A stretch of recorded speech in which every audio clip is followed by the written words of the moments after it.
Evangelio de nuestro Señor Jesucristo según San Mateo. Cuando los fariseos se enteraron de que Jesús había hecho callar a los saduceos, se reunieron con él y uno de ellos, que era doctor de la ley, le preguntó para ponerlo a prueba: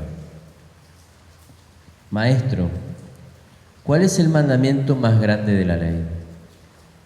Jesús le respondió: Amarás al Señor tu Dios con todo tu corazón, con toda tu alma y con todo tu espíritu. Este es el más grande y el primer mandamiento. El segundo es semejante al primero: amarás a tu prójimo como a ti mismo.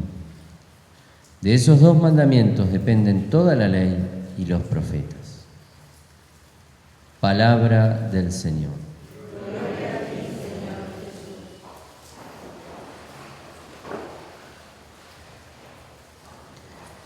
A Jesús le hacen una pregunta realmente difícil, sobre todo considerado que los judíos tenían no solamente los 10 mandamientos que Dios le había dado a Moisés en 2 tablas, ¿no? Una tabla que se refiere a los mandamientos en nuestra relación con Dios, los 3 primeros mandamientos: amarás al Señor tu Dios, amar a Dios sobre todas las cosas, no tomar su santo nombre en vano, santificar las fiestas, y los otros 7 que hacen a nuestra relación con las personas y las cosas, ¿no? Primero nuestros padres, etcétera, etcétera, etcétera. Entonces, eso es muy simple, por lo menos, de entender. Ahora, los judíos habían llegado a comprender que en la palabra de Dios había 248 mandamientos negativos, prescripciones negativas, y 365 positivos. En total son 613. Ahora es interesante porque los 248 significaban las partes del cuerpo, que según la medicina de ese momento tenían contabilizados. Y 365 obviamente son los días del año, así que tiempo y espacio, nuestro cuerpo ocupa un espacio, tiempo y espacio está bajo la palabra de Dios. Los mandamientos de Dios son palabra. La palabra de Dios ilumina nuestro tiempo y nuestro espacio. Nuestro tiempo y nuestro espacio está contenido por la palabra de Dios. Eso es maravilloso. A alguno le puede parecer un poco determinista, pero la palabra de Dios no es un determinismo. La palabra de Dios es luz para mis pasos, ¿no? Es algo maravilloso. No todos los pueblos tenían Dios que los iluminaba. Y cuando hablo de la palabra y de la ley, no son solamente esos 10 mandamientos, son en realidad los 5 primeros libros. Cuando los judíos dicen, o cuando Jesús dice hoy, de estos mandamientos depende toda la ley y los profetas. La ley es los primeros 5 libros, no lo que se llama el Pentateuco. Bueno, como sea, Jesús da una respuesta. De esos 613, ¿cuál es el más importante? Es: amarás al Señor tu Dios con todo tu corazón, con toda tu alma y con toda tu mente. ¿De dónde sacas, Jesús, esa palabra? Del libro del Deuteronomio. Es la frase más conocida de todo el Antiguo Testamento. Cualquier judío repetía esa frase por lo menos 3 veces al día, si no 7. Es como el Padre Nuestro de los cristianos. Escucha, Israel. En hebreo se dice Shema Israel. Este Shema lo sabían y lo repetían. Escucha, Israel, el Señor nuestro Dios es el único Dios, y amarás al Señor tu Dios con todo tu corazón, con toda tu alma y con toda tu mente. Entonces Jesús da esa frase, a todos les parecía muy bien, pero sin decir agua va, agrega esta: el segundo es semejante al primero: amarás a tu prójimo como a ti mismo. Y entonces ahí Jesús dice otra cosa que viene del libro del Levítico. Él hace su propia interpretación y además dice esto, ¿no? Que es semejante al primero y que de él depende toda la ley y los profetas. Entonces Jesús nos pone a nosotros frente a una enseñanza muy importante. Cuando uno va a amar a Dios, paga con una moneda que tiene dos caras. No importa con qué cara yo pague o qué cara ponga en el mostrador, ¿no? Es la misma moneda. Amar a Dios me lleva a amar al prójimo. No puedo amar al prójimo verdaderamente si no es amándolo a Dios. San Agustín habla de las dos alas de un pájaro, ¿no? Un ave vuela con las dos alas. Si le falta una ala, se va a pique. Bueno, nosotros también, nuestra vida moral, espiritual, no podemos si nos falta una de esas. Si no amo a mi hermano, entonces no puedo amar a Dios. Si no amo a Dios, tampoco puedo amar a los hermanos. Bueno, uno puede decir, bueno, pero yo cumplo con mis hermanos, no soy mala persona, no mato, no violo, no mato a 30 millones de personas, soy muy buena persona. Sí, pero no amás como Dios. Dios nos regala su amor para poder amar. Dios nos da sus dones para que los demos, especialmente el del amor. Y entonces uno dice, vamos a comparar al amor con la energía eléctrica, ¿no? Las lámparas del templo, bueno, todos los artefactos que tenemos encendidos, a la corriente eléctrica, funcionan por eso. Si yo quiero cambiar una lamparita, ¿no? Y bueno, apago la luz, corto la corriente y todavía está caliente la lamparita. A los 5 minutos ya va a estar fría, ¿no?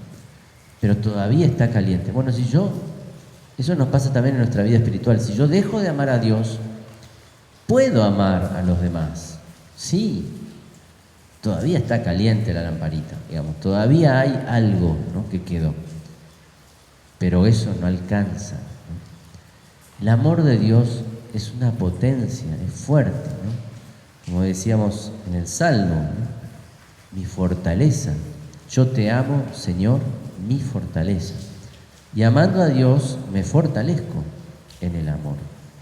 Amando a Dios puedo amar como a ti mismo, nos dice. Después Jesús nos va a decir como yo los he amado.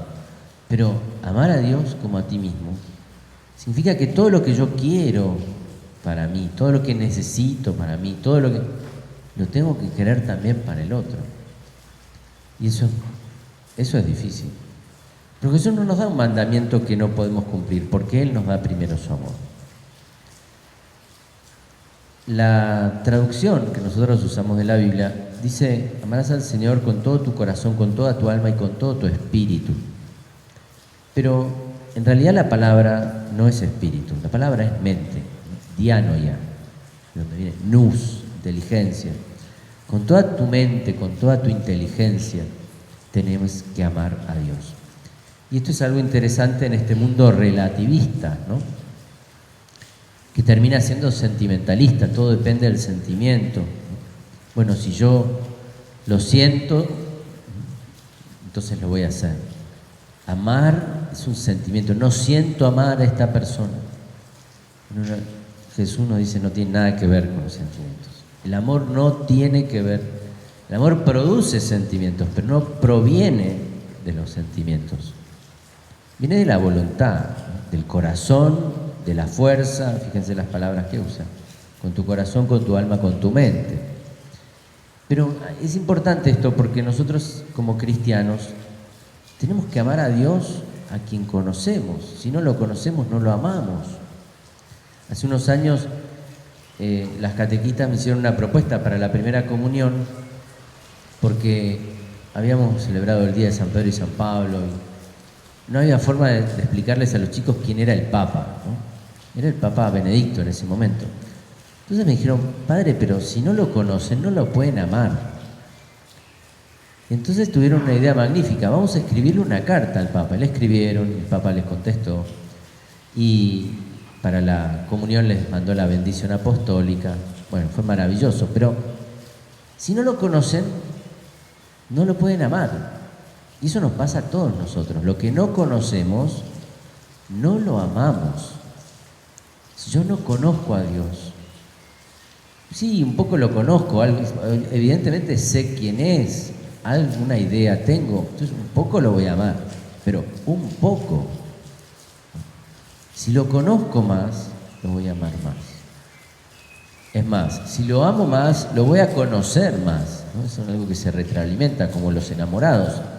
Se aman y se conocen. Cuanto más se aman, más se conocen. Cuanto más se conocen, más se aman. Y así es nuestra relación con Dios también. Por eso una de las cosas que más nos molesta y nos enoja es que nos mientan. Porque no hay conocimiento en la mentira. En el error ni hay que hablar.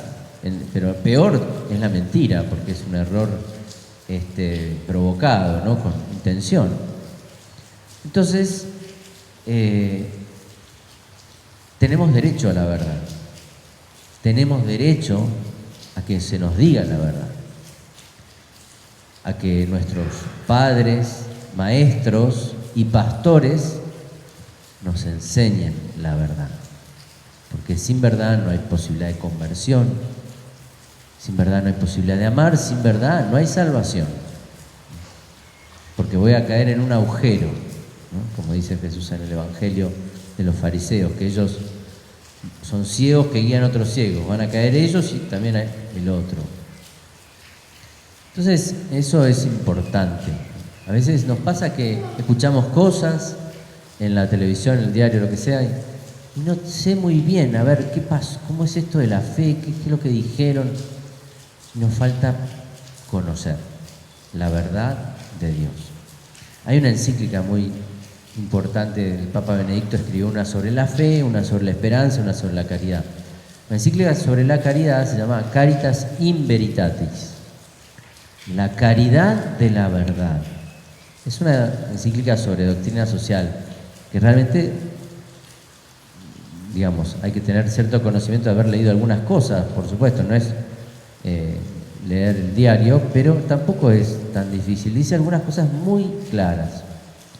Sobre todo, algo fundamental en un medio en lo que nosotros necesitamos, no como personas individuales, la doctrina social no se refiere a las personas, ¿no?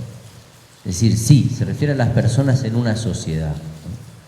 Y por lo tanto, dice, una de las cosas más importantes es esta, es la verdad. Cuando hablamos de que fulanito tiene derecho a, menganito tiene derecho a, dice, bueno, los derechos provienen de las obligaciones, no al revés, ¿no? Los derechos vienen de las obligaciones. Es decir, no es que tenés derecho porque tengo ganas, entonces tengo derechos. No. Como hay una obligación que tenés en cuanto a, supónganse en una casa, yo tengo ganas de armar una fiesta en casa, mirá, pará. Primero, tu obligación es estudiar, es hacer esto, es hacer lo otro. Entonces vos tenés derecho a esto, a estudiar. ¿Por qué? Porque tenés derecho porque es tu obligación. Cada uno de nosotros tiene sus derechos producidos por una obligación primera, ¿no? Amarás al Señor tu Dios. Entonces tengo derechos a un montón de cosas porque amo a Dios. Pero no es que un día a mí se me ocurre, yo quiero tener derecho a, no sé, tener mi avión privado en Ezeiza, no sé, cualquier locura, entonces me la tienen que dar. No, porque vos tenés obligaciones.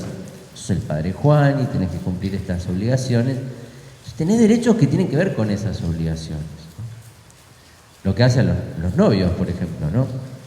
Y bueno, quieren tener relaciones antes de casarse, pero no tienen ninguna obligación. ¿Cómo van a tener un derecho a tenerlo si no tienen ninguna obligación? ¿Cómo que no tienen ninguna obligación? Y no, son novios. Se rompió, chau. Ahora consiguieron a otro, se acabó la historia. Fin. Entonces, ¿cuál era el? Si no hay obligaciones, no hay derechos. Lo mismo pasa, por ejemplo, en el campo de los pretendidos derechos de género, podríamos decir hoy, ¿no?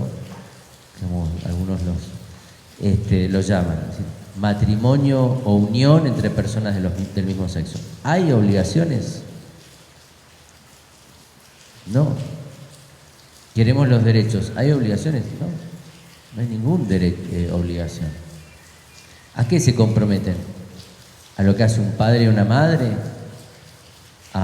Hay una mutua complementariedad dada por la naturaleza que por lo tanto hace posible que vivan de esta o cual forma, ¿no? Por eso la Iglesia siempre en eso fue muy cauta.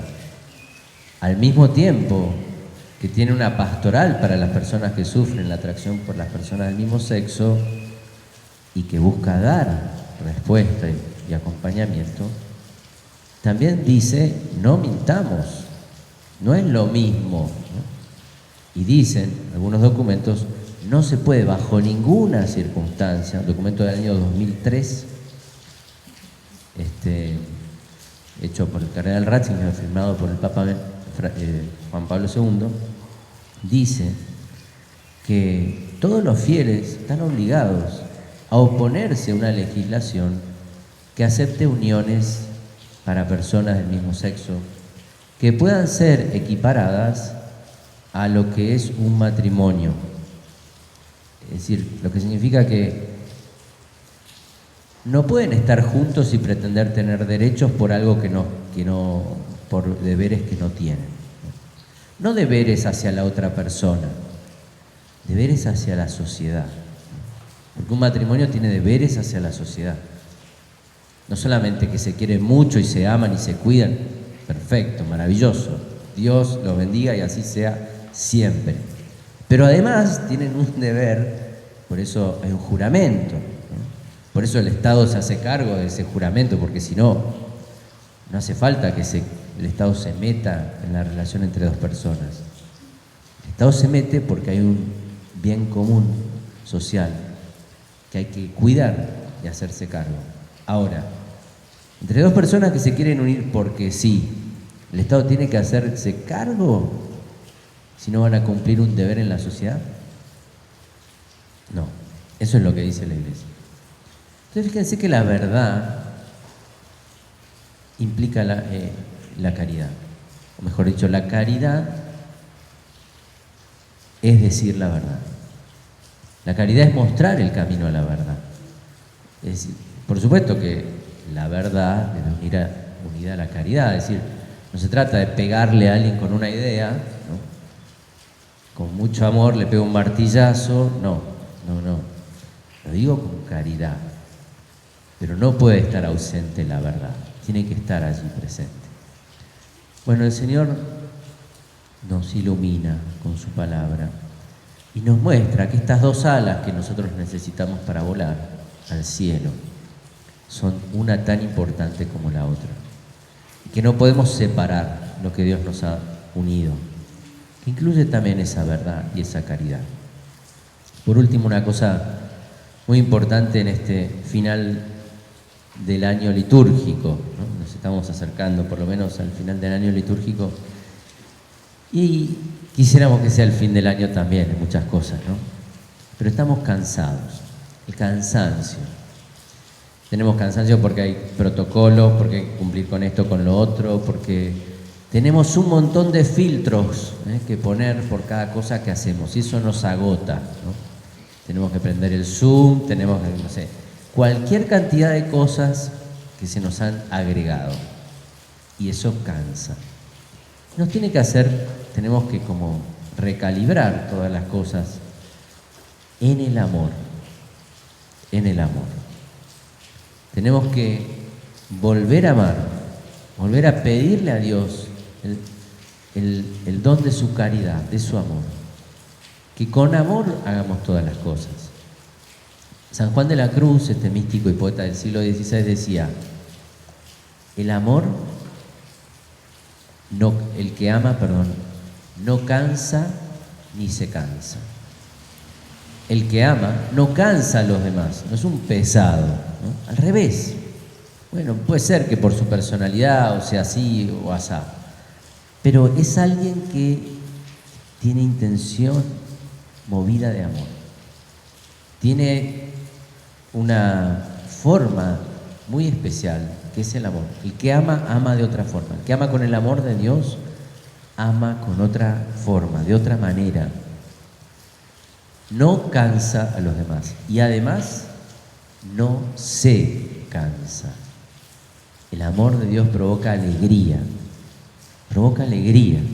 gozo, paz. Y entonces eso es lo que le tenemos que pedir al Señor, que nos regale su amor, que nosotros podamos vivir toda esta situación con mucho amor, con alegría, con paz, llevando tranquilidad, llevando la presencia de Dios. Bueno, el Señor nos quiere dar ese regalo, pidámoselo, para que nosotros podamos amar a nuestros hermanos como Él nos ama a nosotros.